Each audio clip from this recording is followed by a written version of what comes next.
is love. I start my day with love. I start my day with love. That's what I get more of, is love. Love, love, love.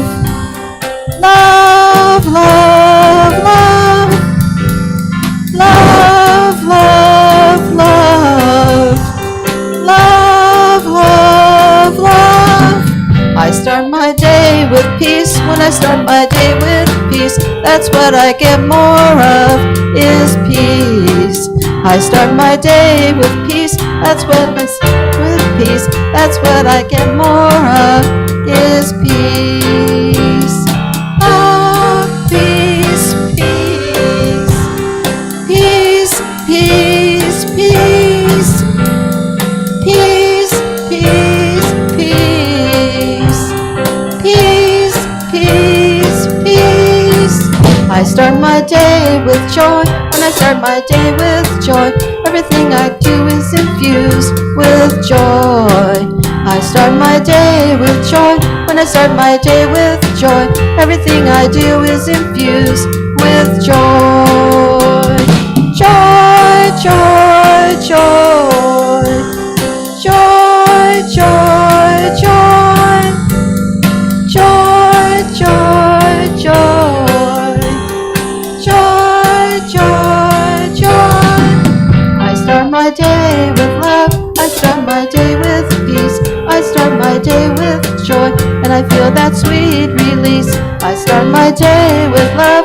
I start my day with joy. I start my day with joy, and I feel that sweet release. And next we're going to do Beautiful Child of God. I'm a beautiful child of God, a wondrous spirit of love and peace. My life will shine forever.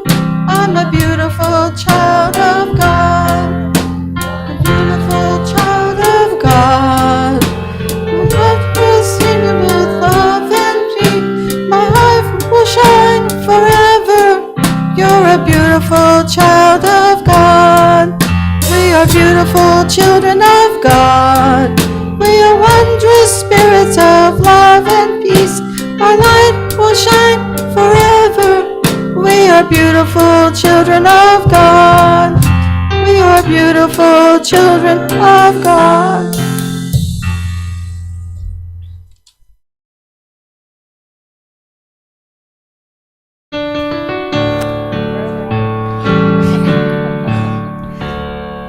Whatever is mine to give.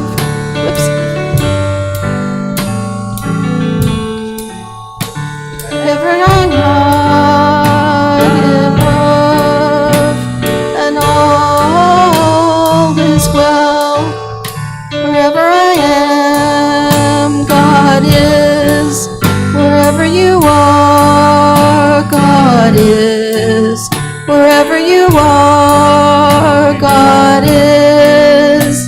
And all is well. All is well. Very good. Thank you very much.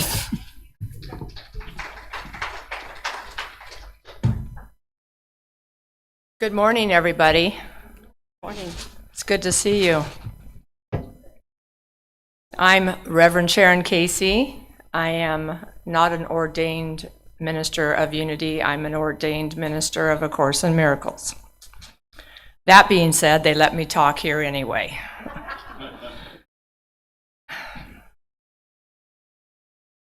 Are you ready?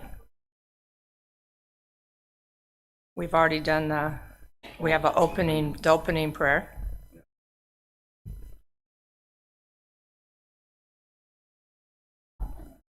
Are you guys ready? God is all, both visible and invisible. One presence of one mind, one power is all. This one that is all is perfect life, perfect love, perfect substance, I am an individualized expression of God. I am ever one with this perfect life, perfect love, and perfect substance. And now we're going to sing the Lord's Prayer. Everybody sing. Everybody. Our Father, which art in heaven, hallowed be thy name. Thy kingdom come, thy will be done on earth as it is in heaven. Give us this day our daily bread, and forgive us our debts as we forgive our debtors. And lead us not in temptation, but deliver us from error. For thine is the kingdom, and the power, and the glory, forever.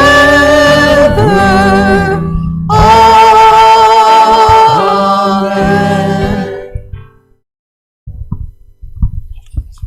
Thank you. That was wonderful.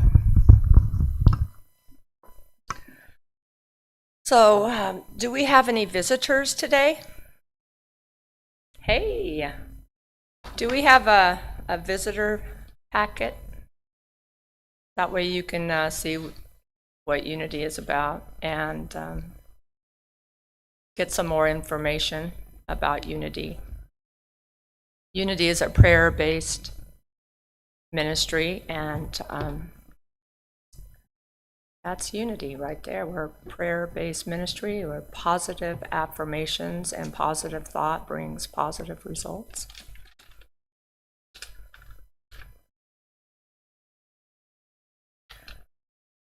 The Zen meditation class is winding down. We've got a couple more weeks left of that, and we're going to consider extending that for another 8 weeks. And we're currently looking to add another once a week meditation class with something a little bit more different, maybe for beginners with some music and some guided meditation. But I've been calling around and I'm waiting for people to return my calls. But it's a thought, so keep that in your intentions, because I think it would be really nice to be able to swing by for an hour and go through a nice meditation sometime during the week.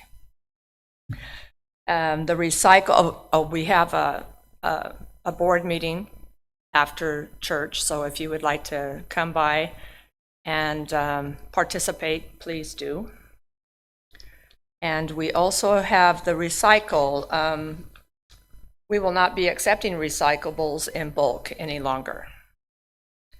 That being said, we will still accept aluminum cans and plastic water bottles in the recyclable containers that we have. I think there's one. Do we have one of those in the fellowship hall? But we have one out here. Okay, and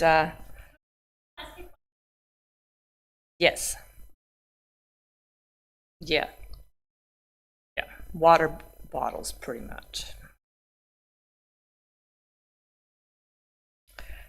Is there anything else, Nancy, that you can think of? Sure, show up. And also, we've changed our, I know we've made the announcement, but on the second Sunday of each month, we're going to have a potluck. And that's going forward. That's what we plan on doing, having a potluck on the second Sunday.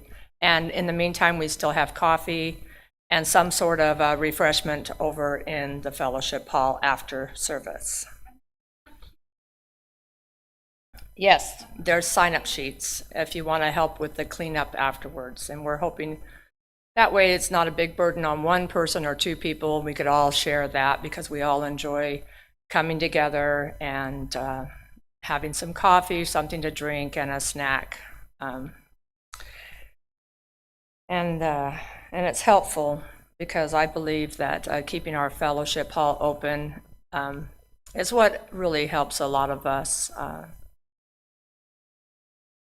to be able to communicate with one another and get to know each other. And here in the sanctuary, we're joined, but we don't really get to know each other. And over there, we chit-chat and we learn about our families and all sorts of interesting things about our personal lives. The daily word today is joy. I say yes to joy that invites me in this moment. Joy is the call of my heart. Whether I am at work or at play, I bring a spirit of joyfulness to everything I do.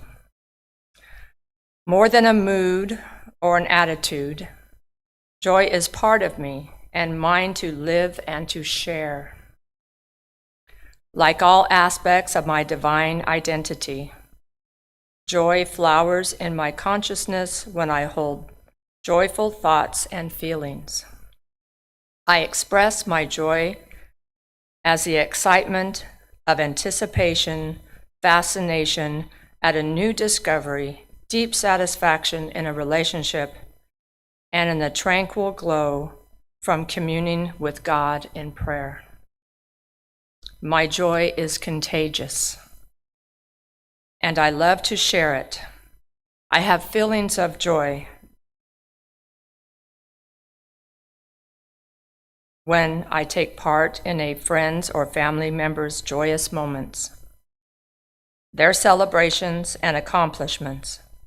I feel quiet joy when I offer encouragement and even when I give comfort, grateful to share the care and love of God. And from Thessalonians 5:16, rejoice always. Rejoice always. And the prayer box is in the back, and you can put your intentions, your prayer intentions in the box, and we will pray for them for 30 days. And we will send them on to Silent Unity, where they too will pray for them for 30 days. But truly, it doesn't matter how many days any prayer is prayed for, because when we pray, it's a thought and it's an open communication immediately with God. It doesn't take time. It's just a sincere desire. So from the moment that thought enters your mind, for a friend, a family member, for yourself, for the community, for the world, for any situation, that thought is prayer, and it is communication, and it is immediate, and it is sent, and it is accomplished.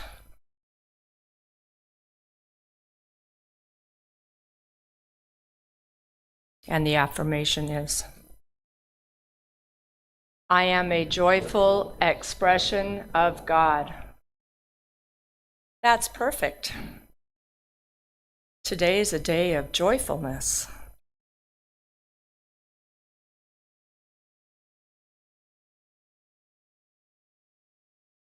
And let's prepare for meditation.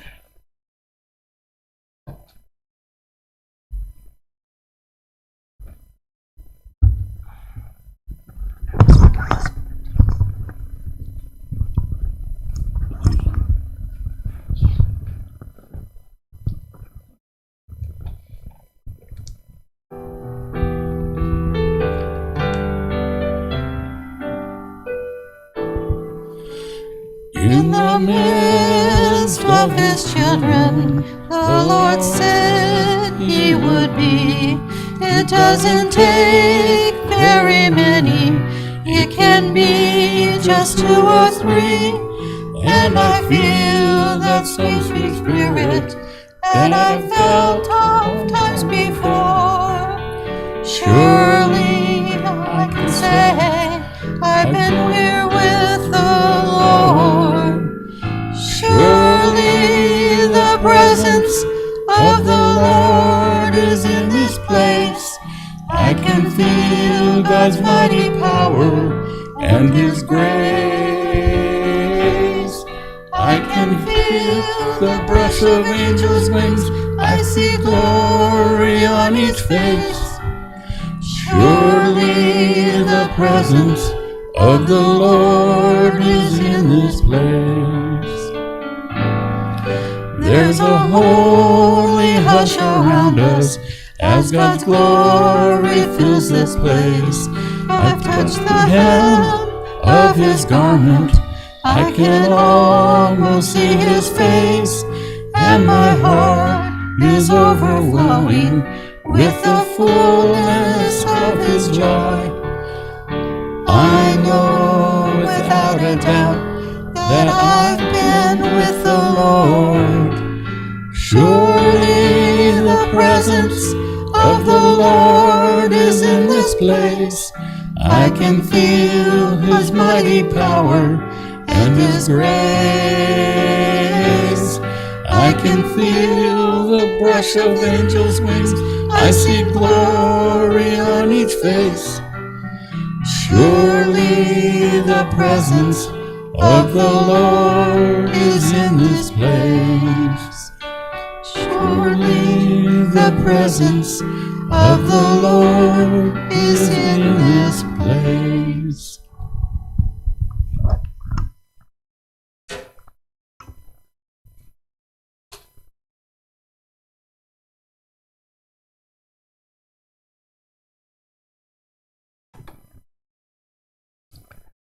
Let us bring our attention and our awareness within. We take a deep breath.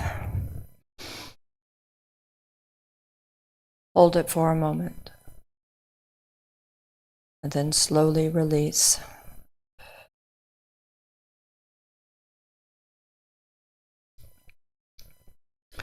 Again.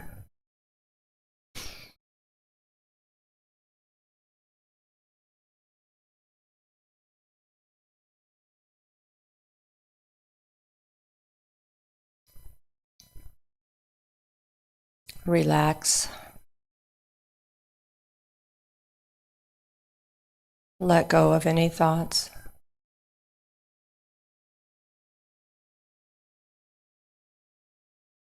Feel the weight lifted.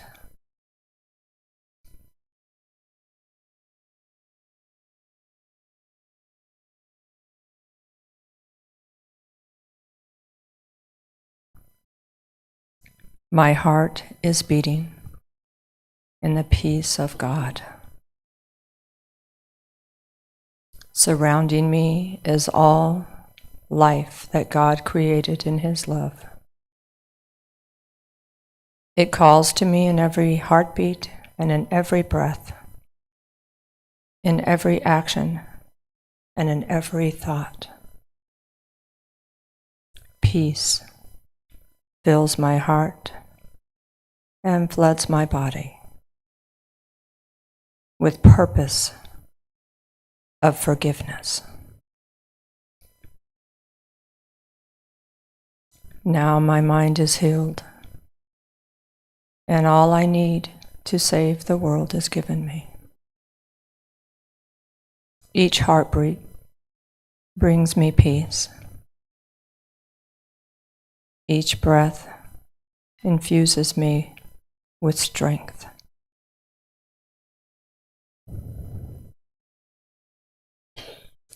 Each heartbeat calls to God, and everyone is answered, assuring me that I am home in Him. Creation's gentleness is all I see. Each heartbeat brings me peace. Each breath infuses me with strength. My heart is beating In the peace of God, my heart is beating. In the peace the heart of love created. It is here and only here that I can be at home.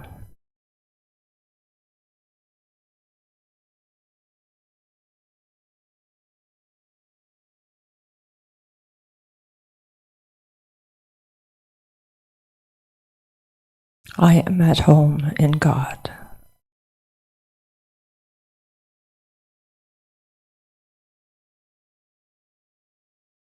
Forever one with my source and with all of creation. My heart is beating in the peace of God.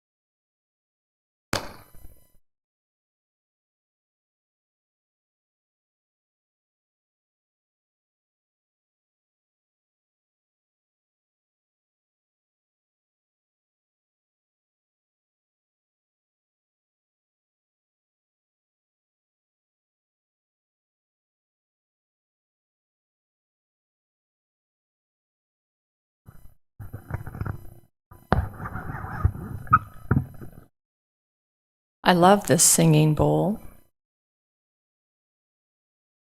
Welcome back. I hope you had a nice meditation, a restful meditation, a peaceful meditation.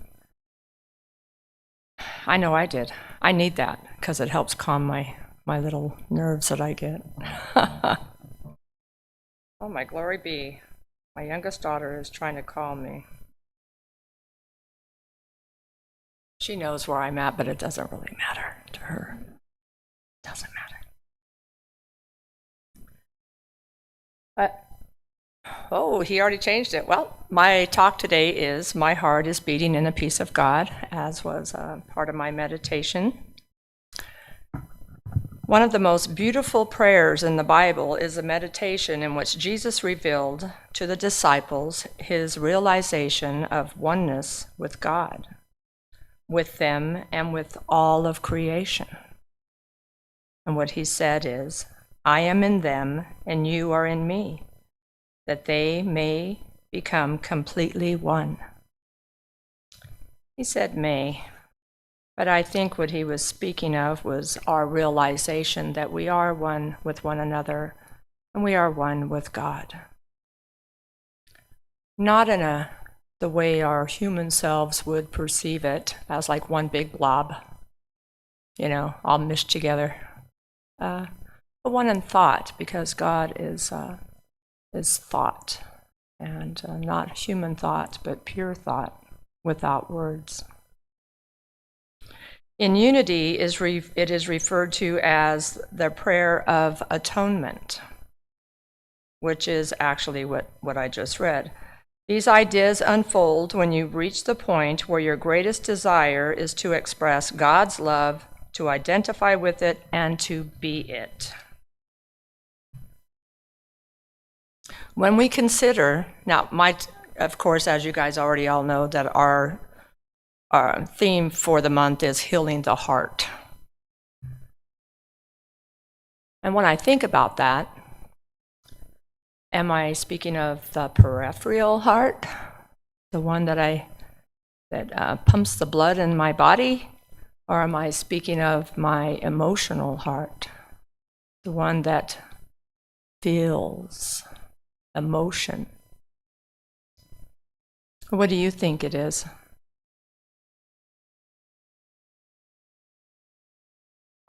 All of it.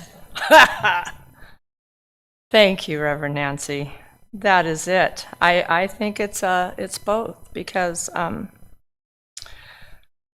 our physical heart reacts to our emotions and our thoughts and our feelings. So the physical heart actually is a neutral device. It does what it does. Boop, boop, boop, boop. It just pumps, and it pumps the blood, the life flow that keeps the physical body functioning. But it reacts to our emotions. I know that because a lot of times when I get up here, my heart starts beating a little bit fast and my throat gets dry. And I know it's just because it's reacting to my emotion of something that I think within my mind, which is, I'm talking in front of people. I know I always talk about that every time, but I always think it's going to stop one day, but it never does. It's always just pops right back in. Now, science has connected the two, that stress over time weakens the heart muscle. Fear makes the heart race, and it does. It makes it race. When we are sad, we feel pain. It's like a heaviness that is in our chest. It's like we have this weight here. Have you felt that? When you feel really sad and you're just broken, you just feel broken. And actually that is it. It's, you say, I have a broken heart. And why do you have a broken heart? Because your chest, my chest hurts when I feel like that. I've had those emotions. I've had that strong feeling, like my heart was broken and shattered in a million pieces. And it's painful. Now, sometimes these thoughts and feelings appear to come from somewhere else. Somebody thrusts that on us. Or an action or word or a deed where we feel emotional and it makes us sad, it makes us feel stressed. A lot of times, for me too, it's a stressful feeling, anxiety. And when it comes down to it, our thoughts are about, and they create our feelings, and my feelings create reaction. And it is how I react to my family, my friends, love relationships, if I had one, but I don't, the world, and all of which causes us stress and anxiety and sadness and anger. Or it can bring us joy and peace and laughter. And all of this reflects on our physical body. The body reacts to and tells us, basically we think that the body is telling us how to react, but actually our mind is telling our body what to do all the time. And that's how we can heal ourselves and we can heal the world, is by thought. It always starts with our own thought and our thought system. And we get confused because we live in a world that's kind of upside down. We have that upside down thinking where we think something out here is affecting our emotions, where actually it's our thoughts that are affecting our emotions. And nothing out here can disturb my peace of mind unless I allow it to.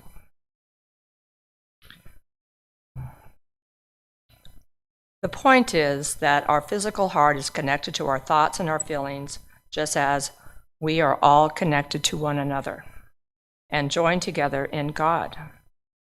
It only appears to be on different scales, on a different level and on different scales. Ernest Holmes, I love him. He said, life is a mirror, and reflect back to the thinker what he thinks into it. It's a mirror. I remember, I don't know if you guys remember the Little Mirror Project. It's funny. I don't know if you remember that. But I had ordered these nice sized mirrors for it, and they literally came the Monday and after I gave the talk. But I called the Mirror Project, where you look in the mirror and you don't like what you see, so you hide it. And then one day you find this mirror and you look at yourself and you see a smiling face back at you, and and you start looking at it a little bit more and more, and you like what you see. And I'm not talking about the face, okay? Yeah, it's more the emotional, the more of the child of God that you begin to see. And you start asking people to hold your mirror up for you, and you start seeing a reflection of your own self in each one of these people. And after a while, what you notice is that each person is a reflection of your own self, and your own self is a reflection of God, and we're all one in God, and we are all children of God. And it seems to me the only need that we really have is truly for me to heal myself. I don't want to look at you and say, you need to be healed. I'm going to pray for you, which I will say that, of course, because we all need prayer. But really, I am the only one that needs to be healed. I need to heal my mind. And by doing that is that I pay attention to how I feel, and I pray, and I connect with God, and I ask for help, usually because I have no idea on how to do that kind of thing myself, but God can help us. Dr. Hugh Lin agrees with this idea, and the only one who is in need of healing is my own self. Who is Dr. Hugh Lin? Let me perceive things exactly as they are, and I will find it comes from within my mind. My mind and my feelings are connected, just as they are connected to all of creation.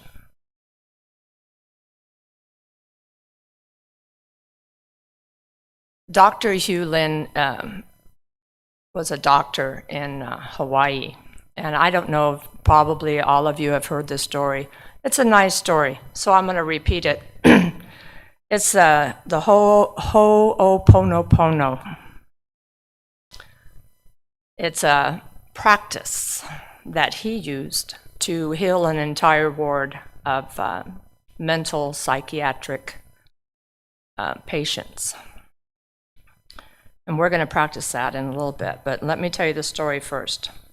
More than 30 years ago in Hawaii, the Hawaii State Hospital, there was a special ward, a clinic for the mentally ill criminals. People who had committed extremely serious crimes were assigned there either because they had a very deep mental disorder or because they needed to be checked to see if they were sane enough to stand trial. They had committed murder, rape, kidnapping, and other such crimes. So they were very seriously mentally ill at this hospital. According to a nurse that worked there, in those years, the place was so bleak that not even the paint would stick to the walls. Everything was decaying. It was terrifying and repulsive. Not one day would pass without a patient inmate attacking another, or another inmate, or a staff member. It was just a dangerous place to work. And people didn't like to work there. They were afraid. And a lot of times they would call in sick. They wanted to stay away from the patients, so-called patients. So one day, Dr. Hugh Lin, he's a newly appointed clinical psychologist, arrived at the ward, and evidently the nurses all thought, oh yeah, here comes some new doctor that's going to come in and change the world. All these new ideas and theories that he could fix people, and like all the other ones had done, and they had come and gone. They just weren't doing it. But however, this new doctor wouldn't do anything like that. He wouldn't come in with all these new theories and ideas and try to get the staff to do different things in different ways. Actually, he didn't do any of those things in particular, except just coming in and always being cheerful and smiling in a very natural and relaxed way. He was very kicked back. He wasn't even particularly early in arriving, which of course you and I don't really care if he was early or late. From time to time, he would ask for the files of the inmates. So he would ask for the files. That's nice. He never tried to see them personally. This is very interesting. He's a doctor that never saw these patients personally. Yeah, quite interesting. And to the members of the staff who would show an interest, he would tell them about this weird thing called the Ho'oponopono. Little by little, things started to change in the hospital.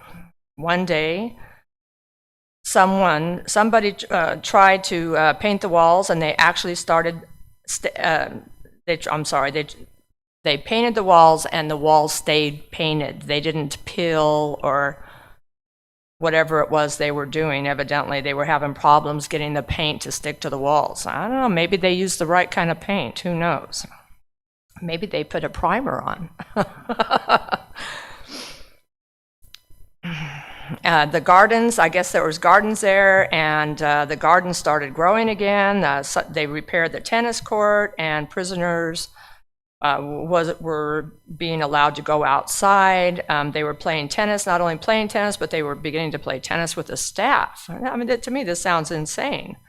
So they all started getting better, especially just the mental patients that were just in the hospital. They weren't waiting to go on trial. They were just there. And many of them had been there for a long time. Prisoners that were shackled were allowed to be, had their shackles removed. Those that were heavily pharmaceuticals, they backed off on that, and they still had medication, but not as heavily, where they could function a little bit. In the end, the atmosphere changed so much that the staff wasn't calling in on sick leave. Actually, people more than ever wished to work there now. Prisoners started gradually to be released. Dr. Hugh Lin worked there close to 4 years, and in the end, there remained only a couple of inmates that were relocated someplace else, and the clinic for the mentally insane criminals had to close because there just wasn't anybody in there. Yeah, he closed it. And so what did Dr. Lin do to the patients? Okay. How did he treat them that the results were so spectacular? And I've already mentioned he never actually saw them. He didn't do anything, not a thing to them nor with them, excepting that he would look at their files. He only tried to heal himself, applying an old, traditional community problem-solving system from Hawaii called Ho'oponopono. And this is adapted to individuals by this teacher, the late Hawaiian sage. I can't even pronounce his name, but it was a late Hawaiian sage where he got that from. Carrie lived in Hawaii. I'm sure she probably knows about the Ho'oponopono. Yeah, she's like, yeah. Everybody knows that one. So basically, what was he doing? In his own words, I was simply healing the part of me that created them. He was healing the part of him that created them. I know that sounds hard to understand. He used to sit in his office and look at the patient's files, and while reading them, he would feel something, a pain or an empathy. You could imagine going through their files. These are intricate files with information that could probably, just make you cringe. But as he felt any sort of discomfort, a pain, or here it says empathy, then he started the healing on himself, taking full responsibility for what was going on with the given patient. That's how those people got better. Their doctor had the strange view that it was himself who needed the healing, not them.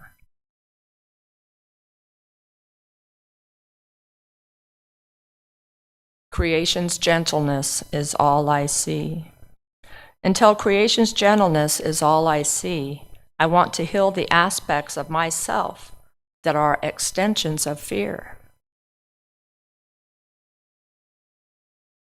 And with the Ho'oponopono, Dr. Hugh Lin points out Didn't you notice that whenever you experience a problem that you're there? And I have to think about that, and that is absolutely true. I put myself there. And to me, this is how we can see how all minds are joined and how we are all connected. Because he never looked at these patients or spoke with them, but he allowed himself to feel, to put himself in the position where these people were, and to feel whatever feeling that would arise, and then he would heal that feeling within himself. And that is what healed the patients and what ended up eventually closing the hospital. Now that is just like an extreme story. It's kind of like, wow, really? But it's true. And there is no reason for anyone to think that it isn't. So truly, I am responsible for my own self. I am responsible for the feelings I have. I am responsible for the thoughts I think, and I am responsible for myself. But by being responsible for myself, I can extend that, and once I heal that, I can extend that healing to everyone. Our responsibility is to allow healing for ourselves, to heal what appears to bother us, truly what disturbs my peace of mind. And I can look across the world, especially right now, and I can see a lot of things that need healing, or what I perceive where healing is needed. But then I would take that in, and I would, let's say, the virus. How do I feel about that? I feel confused. I do. I feel confused about a lot of it because and then I think I know, and then I feel confused. Afghanistan, what's happening there? I just don't get that. It hurts me. My grandson's going to be going into the Marines here soon, and I feel fearful. I feel fearful for him. An earthquake in Haiti. I feel empathy and sadness for them. I have a handout. You guys want to practice them?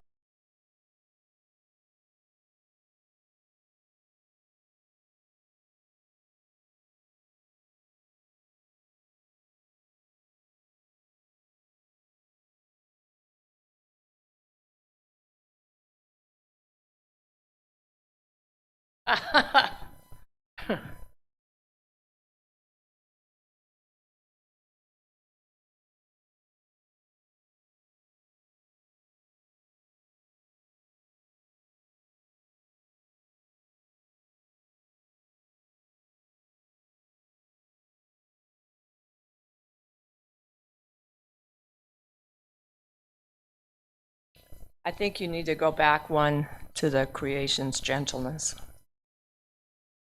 Thank you.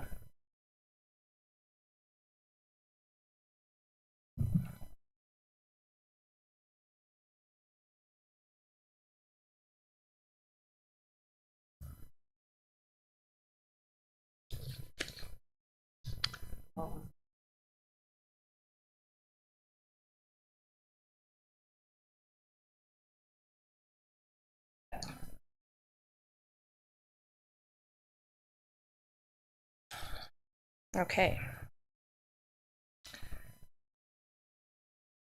So how do we heal ourselves with the Ho'oponopono?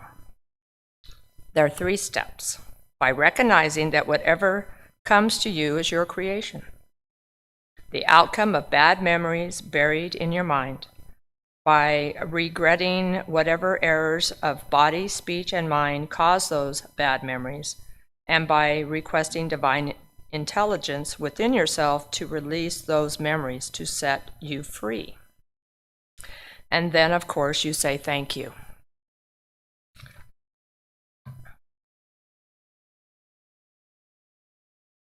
So what we do, basically, is you close your eyes and imagine anyone you would like to heal your relationship with, or any memory that you find troubling.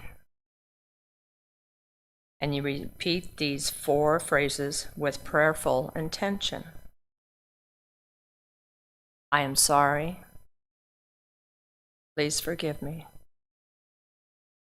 I love you. Thank you.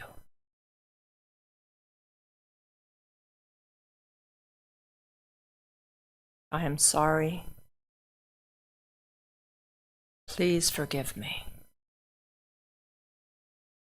I love you. Thank you.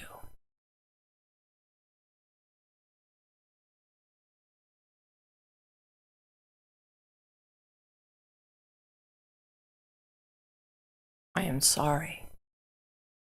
Please forgive me. I love you. Thank you.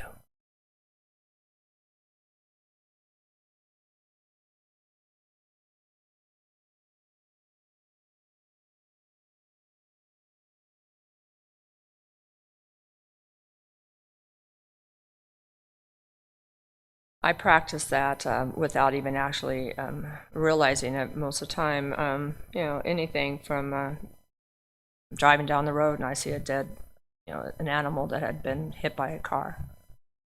I always tell it I'm sorry. And I love you. And I don't always say, it doesn't have to be said in that order. There's no magic way. It doesn't matter. You could say it in any way you want, partial, just 1 word, 2 words. Thank you is a big part of it. I love you. And imagine when we take this into an actual, truly prayer-felt intention, as thoughts arise in our minds and our hearts, we truly can heal the world by healing our own selves. Creation's gentleness is all I see. I have indeed misunderstood the world because I laid my errors on it and saw them looking back at me. How fierce they seemed, and how deceived I was to think that what I feared was in the world instead of in my mind alone. Today, I see the world in a celestial gentleness with which creation shines. There is no fear in it. Let no appearance of my errors obscure the light of heaven, shining on the world. What is reflected here is in God's mind as well. The images I see reflect my thoughts, yet is my mind at one with God. And so I can perceive creation's gentleness. In quiet, I would look upon the world, but which reflects your thoughts and mine as well. Let me remember that they are the same, and I will see creation's gentleness. My heart is beating in the peace of God. Amen. That's the end of my talk. Thank you.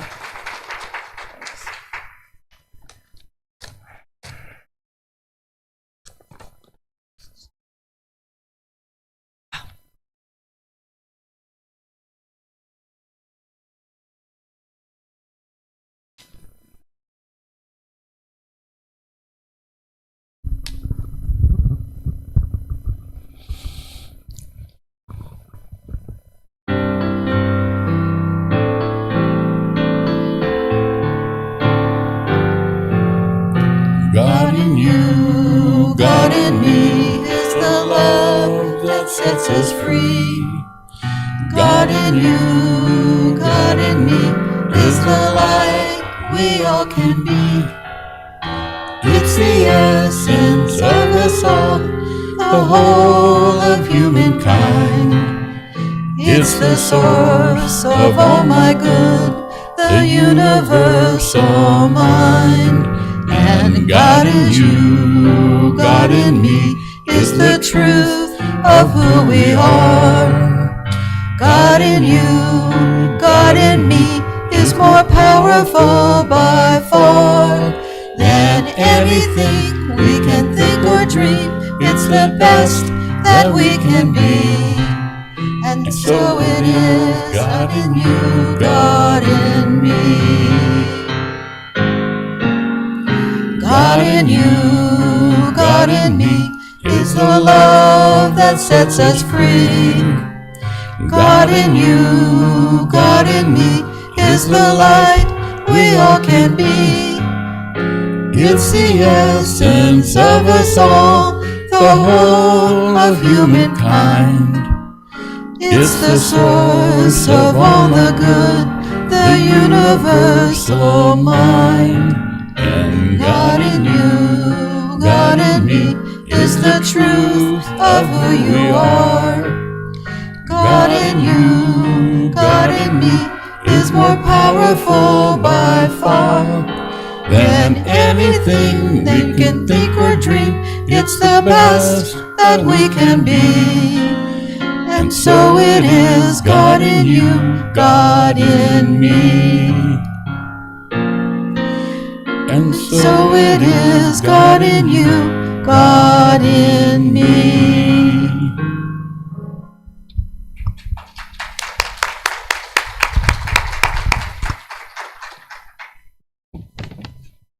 And now for our offering prayer. Are you ready? Divine love, through me, blesses and multiplies all that I am, all that I have, all that I give, and all that I receive. Please join us in singing, What is Mine to Give? What is mine to give? What is mine to do? Oh, I want to share myself with you. So I stand here asking, what can I do? What is mine to give? I give it to you. What is mine to give? What is mine to do? All I want is to share myself with you. So I stand here asking, what can I do? What is mine to give? I give it to you.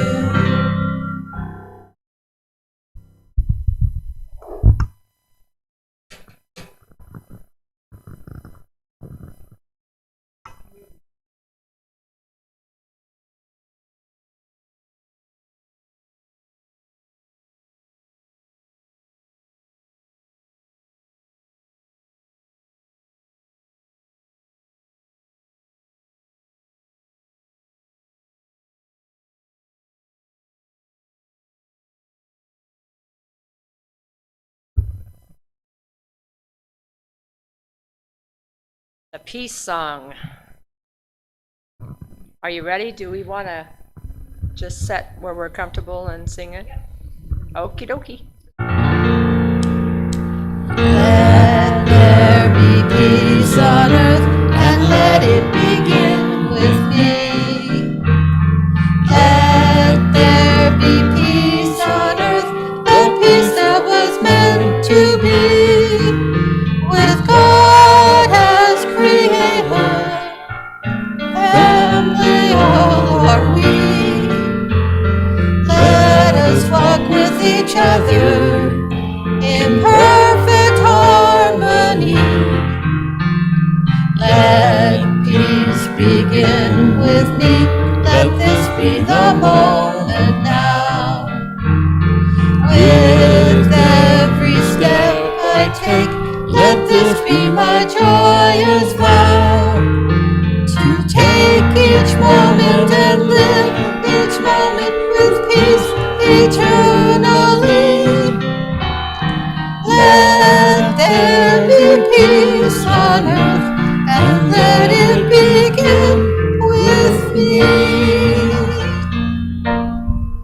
or protection. The light of God surrounds us. The love of God enfolds us. The power of God protects us. The presence of God watches over us. Wherever we are, God is, and all is well. Yay, God. Have a great week.